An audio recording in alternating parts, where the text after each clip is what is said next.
Number 5. The story of Edgar Mitchell. Edgar Mitchell is a storied man. He's part of an incredibly exclusive club out of 12 other people who can claim that they have seen the Earth standing on the surface of the moon. I assume they all have a group chat together. He's best known for typing 80 lines of code to save the Apollo 14 mission as it descended to the moon in 1971. He was the 6th man to ever walk on the moon, and he is a devout believer in aliens being out there. He insists that he knows that top government and military officials were hiding the truth behind aliens in New Mexico. He said it was a known secret that alien spacecraft were responsible for disabling nuclear missiles and shooting them down, supposing that aliens are directly involved in intervention to prevent us from destroying the planet. Which, if that's the case, I've got nothing but thanks to give for our extraterrestrial friends. Thanks for that. We're not that responsible. He goes on to insist that the Roswell incident was real, and the government had covered it up and buried it as a conspiracy theory to deter people from finding out the real truth, which he believes NASA thinks the public simply wouldn't be able to handle. In 2004, he told a Floridan newspaper that he knew of a secret cabal inside the American government that was responsible for studying alien bodies, and that after JFK, this group no longer answered to the president and didn't include the commander-in-chief in their briefings. Mr. Mitchell is quoted as saying, "They all know that UFOs are real. The question is, where are they coming from?" Now, NASA didn't quite have the same tune. NASA themselves obviously denied all of Mitchell's statements, saying that Edgar Mitchell is a great American, but we don't share his opinions on this issue. Well, of course. If you've been sitting on a secret for 60 years, you're not gonna fold over one guy, but a bunch of evidence? Well, maybe. My goblins, you know what time it is. If you've been digging the scares, stick around and subscribe for some scary stuff every single day.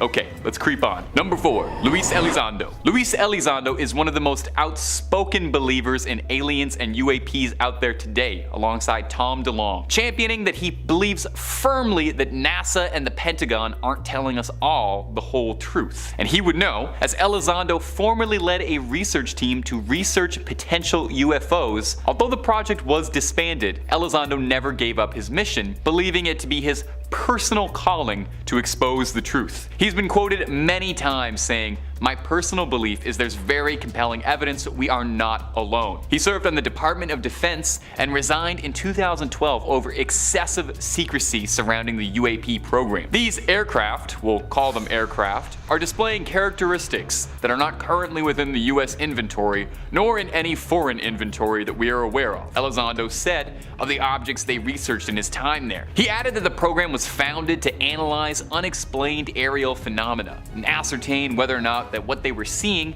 is a threat to national security or not. Kind of unnervingly, when asked about that, he said, "We found a lot. We identified anomalous aircraft that are seemingly defying the laws of aerodynamics." Which, oh hey, coming from the mouth of someone who worked at the Pentagon, that seems just a little bit suspicious, right? Right? Not just me? The quote continues, "Things that don't have any obvious flight surfaces, any obvious forms of propulsion, and maneuvering in ways that include extreme maneuverability beyond, I would submit, the healthy G-forces of a human or anything biological." Elizondo's gone so far in the past as to suggest that he thinks the US government has fragments of UFOs or UAPs somewhere, reverse engineering it to learn all their secrets. Sounds extremely like someone higher up didn't want people finding out about whatever Elizondo was getting onto. And why not? Number 3. The signal. Now, when it comes to aliens, we all kind of assume in the back of our heads that our first direct contact with them is going to be very up close and personal. That they'll come down and hopefully we'll see them face to face or face to mandible, or perhaps we'll see their ships descending on us and it's already too late. But what if our first contact was something else? A radar signal, a noise through the silence of space. In 2003, astronomers working for the SETI, short for the Search for Extra Intelligence, a project dedicated to hunting for extraterrestrial life, were using a massive telescope to look to the stars. Now, nothing much came of it except for a series of unexplained radio signals from the skies. These signals all disappeared over time except one, which was growing stronger and stronger. The signal comes from somewhere between the constellation of Pisces and Aries, and curiously, the signal is at a frequency that absorbs and emits energy. Naturally, the researchers found this a bit interesting. Some of the astronomers believe that this could be a frequency that extraterrestrials are using to try and get our attention, like an intergalactic UAP text. While it could very well have turned out to just be totally nothing or some sort of natural explanation that I'm not nearly smart enough to understand, I'm gonna err on the side of extraterrestrials. But we have to wonder what the signal was, right? I mean, we have to admit that's a bit suspicious, that there's something worth looking into there. Now, this story is from 2003 and I had trouble finding an update on it. But who knows? Whatever was broadcasting that could still be out there. Number 2, Blue Book.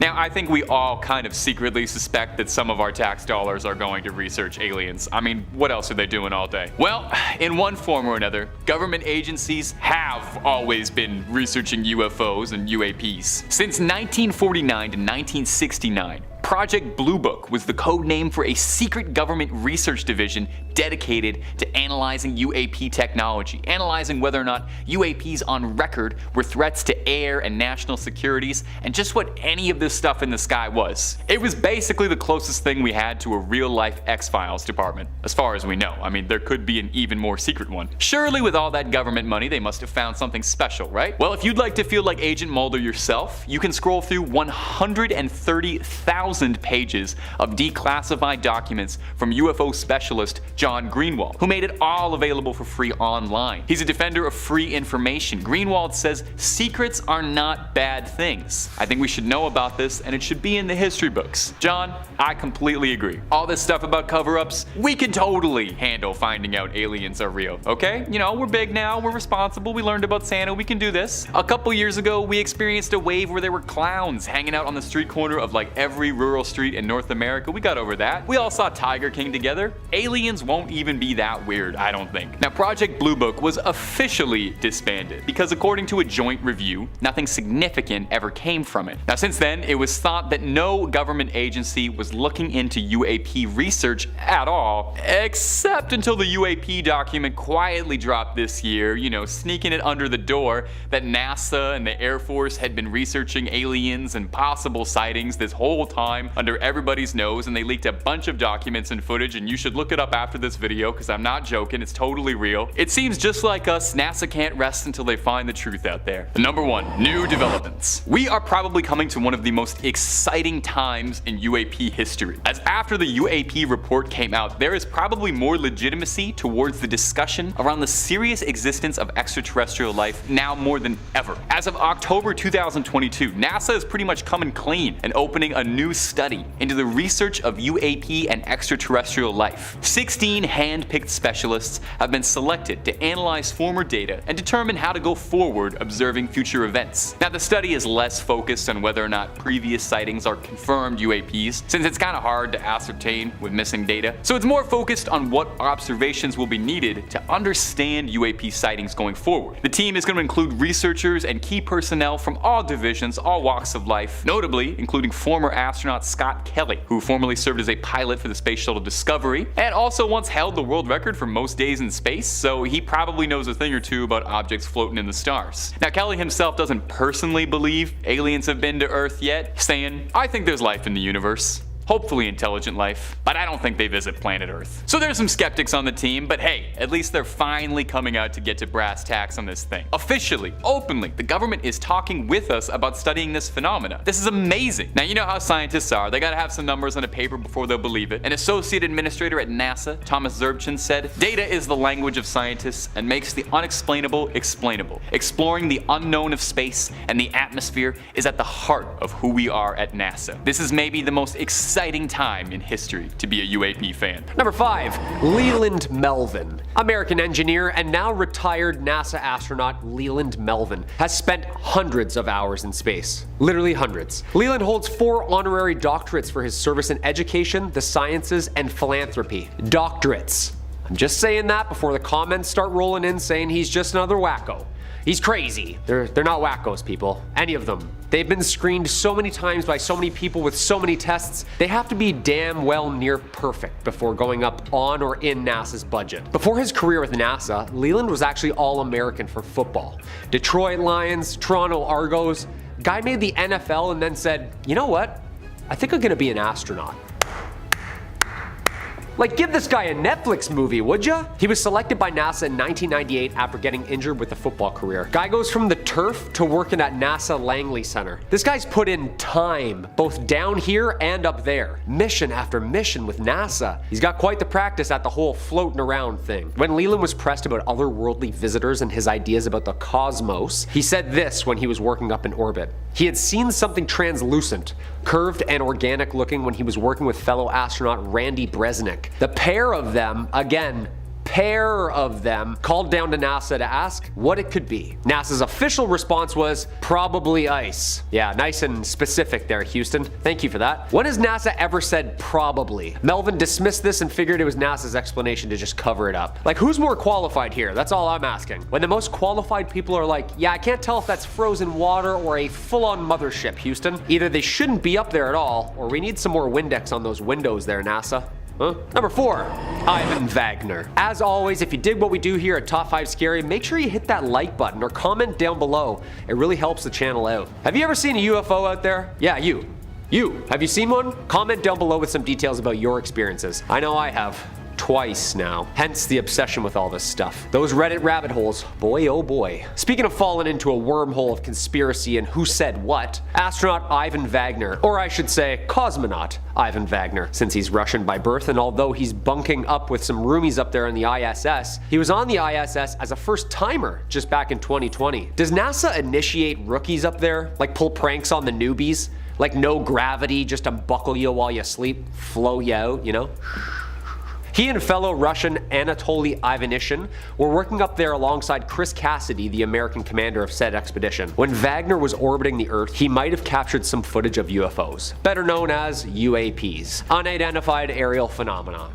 It's the jargon nowadays. The aurora lights behind Earth's beautiful curves was being recorded from the ISS when he saw a string of really weird lights moving in a really weird way. He labeled the video Space Guests. Wagner tweeted the vid, which apparently shows the aurora australis near Antarctica, and then all of a sudden this blob of organized lights just cruises on over the globe. Looks like a blob of like glitter just trucking across space. Like, what is that? Of course NASA didn't follow up. Like, what are they gonna say? Oh yeah, those are stars that move and blink, I think. I mean, no? Space junk. Yeah, space debris and swamps and things. Also, what a lame excuse. Space junk? Okay, so you're saying there's lots of litter up there? That's what you're saying? That's what just zipped over my house silently, defying gravity and lasered up my cow? Yeah, I don't think so, NASA. Number 3, Chris Hadfield. Retired Canadian astronaut, engineer, fighter pilot, and musician. Ladies and gentlemen, Chris Hadfield flew 2 missions and also served as commander on the International Space Station. Before his career as an astronaut, he served in the Canadian Armed Forces for 25 years as an air commander fighter pilot. So he has the credentials to say the least. In 1992, Hadfield was accepted into the Canadian Astronaut Program. He first flew in space in 1995, and since then, he says he's seen tons of stuff up there just zipping around that even a man with all those credentials says he can't explain. Quote, I've seen countless things in the sky, but he has a pretty cool take on it. He doesn't keep it on the DL, he doesn't boast, and he doesn't panic. Seems like Chris has the mentality like, quote, to see something in the sky that you don't understand and then to immediately conclude it's intelligent life from another solar system is the height of foolishness and lack of logic. However, Chris seems to have a little dirt on Mars that maybe we all don't. He said, I think the fundamental question is that Mars was a lot like Earth 4 billion years ago when life first formed. So if it happened here, did it happen there? It would be evident somewhere in the geologic records. All we need is one fossil for proof. He thinks there could be potentially alien life in the clouds of Venus or on the distant moons of one of our gas giants. Researchers have suggested that there could be microbial life in the clouds of Venus because of the presence of ammonia, which on Earth is a key indicator of aquatic life. Aquatic life, eh? Atlanteans? Hadfield on the UAP phenomenon, quote, we have 7 people living up there. We've been sending people to space since I was born. I spent half a year off planet looking everywhere. It makes no sense at all that intelligent life somewhere from not our solar system could cross interstellar space and just sneak around and only be caught on some strange video by fighter pilots. It just doesn't pass any basic sniff test or logic. It's fun, it's exciting, but if you use reason, the whole argument falls apart. End quote. Okay, Chris Hadfield, keep your secrets from now, you polite Canadian you. Wait till people start looking into Paul Hellyer, another very polite Canadian with some secrets of his own. Until then, you keep distracting us up there with that guitar, Chris. I see you, Jake Sully. Number 2. Michael Collins. NASA veteran and the very first driver up there, Mr. Michael Collins himself, served as command module pilot on the historic Apollo 11 mission in 1969. When Neil Armstrong and Buzz Aldrin walked on the moon for the very first time, saying those very first famous lines we all know so well, Collins was back parking that thing up there. Mr. Collins stayed up there by himself in lunar orbit waiting for the safe return of his crewmates. I can't even stay in a basement with the lights off by myself. Imagine being up there just drifting in the currents of matter, like being in the middle of the ocean. Yeah, no way, dude. The astronaut retired from NASA in 1970 and spent his free time answering questions on Twitter. Apparently, he has gotten some really interesting buzz. Mr. Collins invited the interweb to chat, saying, quote, "Are we alone? Hashtag Ask Michael Collins." And boy oh boy, did he get some responses. Everything from wackos who like aliens to very, very high-ranked generals and pilots who are apparently also wackos who like aliens for talking about this. Collins, quote, "I used to think that NASA sent me to the wrong place, to the moon, because I think Mars is a much more interesting place," end quote. Collins has talked about it in the past about the possibility of alien life existing beyond Earth and doesn't shy away from discussing the topic in full. In 1999, for instance, he even argued on the topic of life developing in other parts of this infinite cosmos. So maybe it has then. He wrote in his book saying, quote, "I am alone now. Truly alone, and absolutely isolated from any known life. Although I may feel like I'm the same person, I also feel that I am different from other people. I have been places and done things you simply would not believe." Collins circled the moon once every 2 hours. What's scarier, walking on an unknown rock that apparently no one's ever visited, or flying all the way around it by yourself in the pitch black with no communications? Collins achieved the rank of Major General. He left NASA in 1970 to join the State Department and later became director of the Smithsonian National Air and Space Museum in Washington. One of the most key players in this whole thing. Michael Collins sadly passed in 2021. Number 1.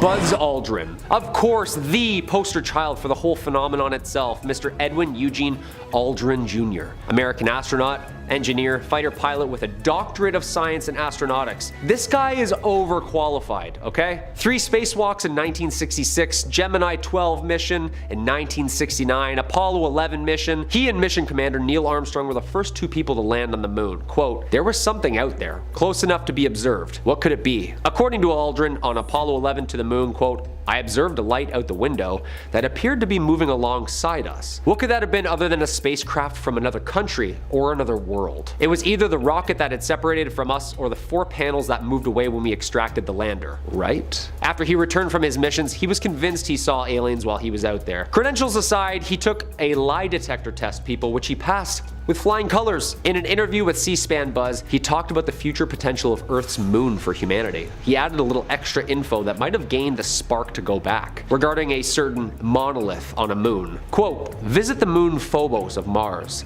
There's a monolith there, a very unusual structure on this little potato object that goes around Mars once in every 7 hours. When people find out about that, they're gonna say, 'Who put that there?'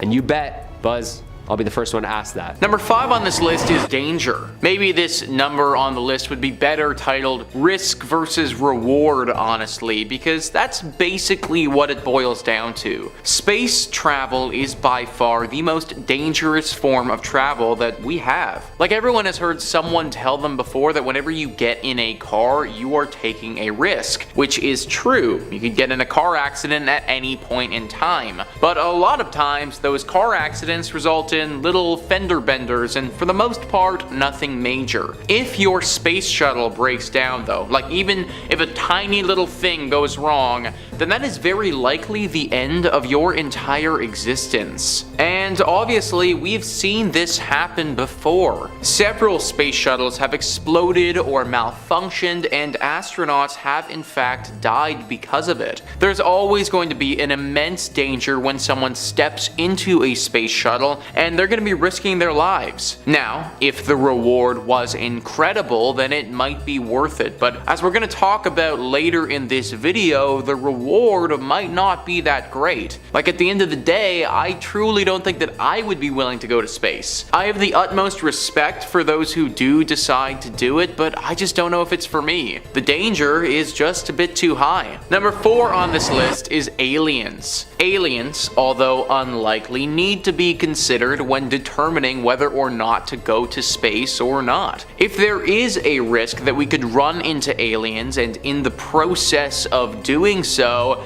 piss those aliens off, then that would really not be very good for any of us. There have been tons of stories about aliens and the possibility of them being out in the universe at this point. In fact, I think it's pretty much an accepted belief that if the universe is infinite, then there has to be life somewhere else in the universe. But it could be closer than you think. One famous story is that of the knock. Tanya Sirohi writes, "First off, there's no sound in space. There's only vacuum. And this is precisely what makes this story a strange one. Back in 2003, astronaut Yang Liwei, the first to be sent into space by the Chinese space program, was sitting in his space shuttle when he reportedly heard a knock. He described it as someone knocking the body of the spaceship, just as knocking an iron bucket with a wooden hammer would sound. Apparently, he's not the only one to have experienced this. There were other Chinese astronauts between 2005 and 2008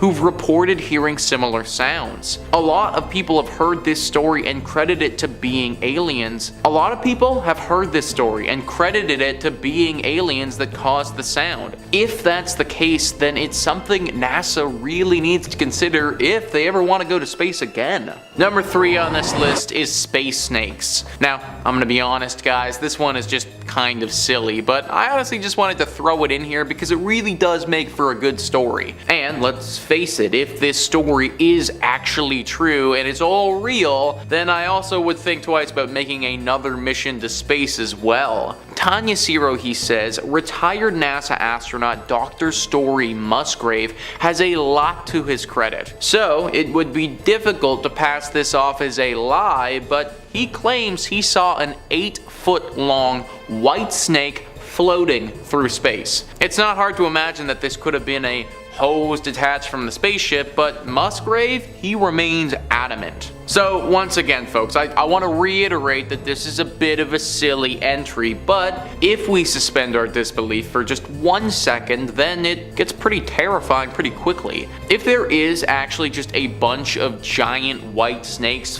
floating through space, then I don't know if there's actually a large enough sum of money that you could pay me to go and fly into that. Also, who knows what these things would even be capable of? Maybe they're super smart and we just have no idea. I, for one, do not want to be the person having to find that out. Number 2 on this list is Elon Musk. So I entitled this entry Elon Musk, but ultimately it's just billionaires in general at this point. For some reason, it's not enough for these guys with billions of dollars to just own some fancy cars and yachts. No, they need to have their own fancy rocket ships as well. And they've made it their mission to fly to space in some capacity and do it before all of the other billionaires do it. Well, guess what? This is good news for NASA. SpaceX was founded in 2002 by Elon Musk. Google says Space Exploration Technologies Corp. is an American spacecraft manufacturer, space launch provider, and a satellite communications corporation headquartered in Hawthorne, California. It was founded in 2002 by Elon Musk with the goal of reducing space transportation costs to enable the colonization of Mars. NASA is probably loving the sound of that last bit there. Reducing space transportation costs? At the end of the day, NASA's whole mission isn't to worry about costs and other things, it's research. They want to research space and learn more about it. If I'm NASA, then I'm looking over at Elon Musk and thinking that this guy might be a really nice guy to get close to. Let Elon Musk do all the work and fit the bill of going to space, and you can tag along for the ride and complete your mission of researching stuff along the way. If someone else is going to do all the legwork for me, then it honestly just makes sense that I sit back and strap in for the ride. Billionaires, for whatever reason, have decided that they want to take the reins on this one, and I think NASA is happy to let them. And number 1 on this list is money. Even NASA, one of the richest organizations in the world and a group that is tackling problems such as space travel, runs into money problems. At the end of the day, our society is built on the back of the mighty dollar, and if you don't have enough of said dollars, then you're not going to be able to do what you want to do. Every time NASA launches a space shuttle to go into space, literally every single time, that is going to cost $450 million.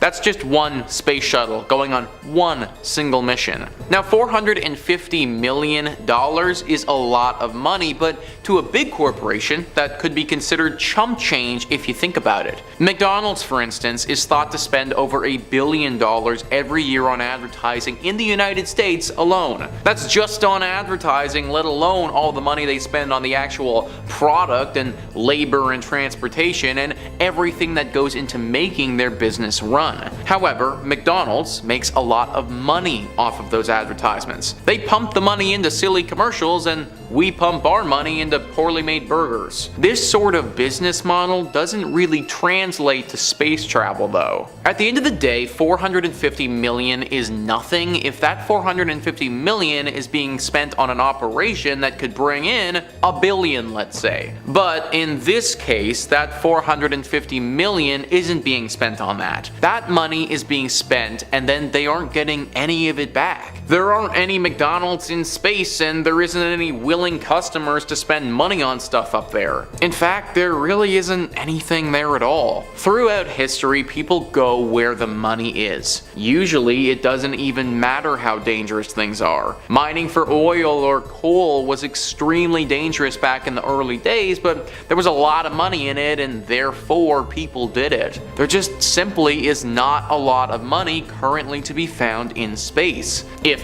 for instance, someone discovered a rare and valuable mineral or rock that's sitting on the moon and it was something that people would pay lots of money for, then I guarantee NASA would be up and running and sending tons of space shuttles to the moon. I think maybe the thing that's so unsettling about this is that we could be missing out on tons of human progress, but money is holding us back. Like maybe there are some really important things to be learned in space that we could be learning about right now if money wasn't a factor. Hopefully somebody is ready to fork over the big bucks soon and we can get some people back up in the air.